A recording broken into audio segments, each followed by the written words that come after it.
Despite there being nothing wrong with the existing diffs, the introduction of the new power plant that will be powering this Range Rover would see the existing diffs stressed under heavy use.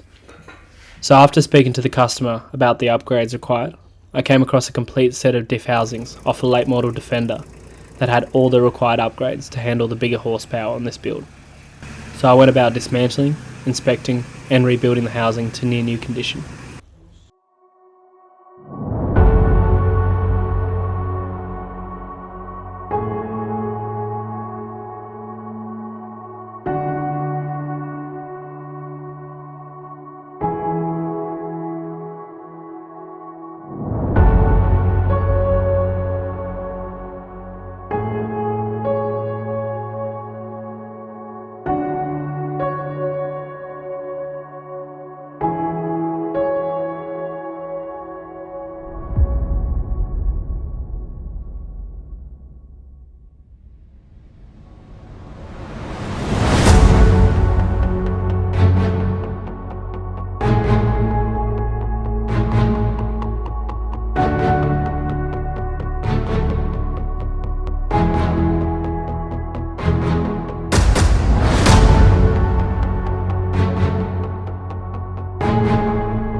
Tell you what guys, if I didn't have touring in mind, this is the motor I'd be whacking into my car. This thing is outrageously cool and I've been wanting to do a swap like this for such a long time. Tell you what, it's like Christmas all over again.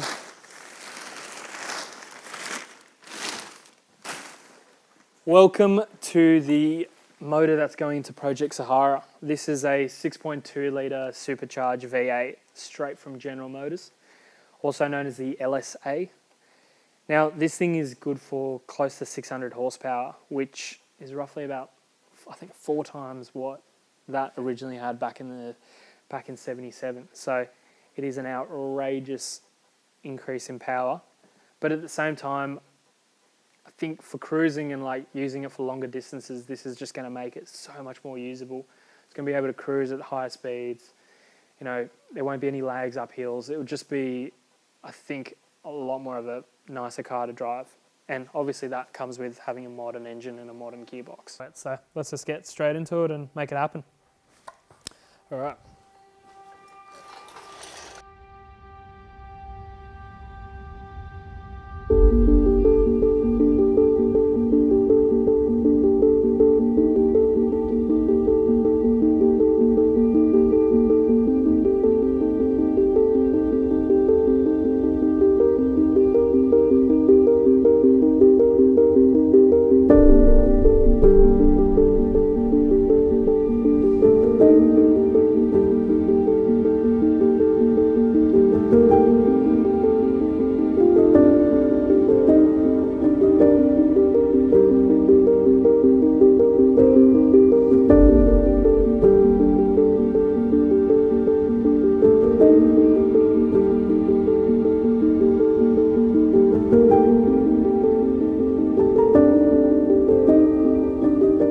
So with the engine mounts tacked off, I removed the drivetrain, flipped the chassis on its side, and went about fully welding off the engine mounts and laminating the chassis with some brace plates.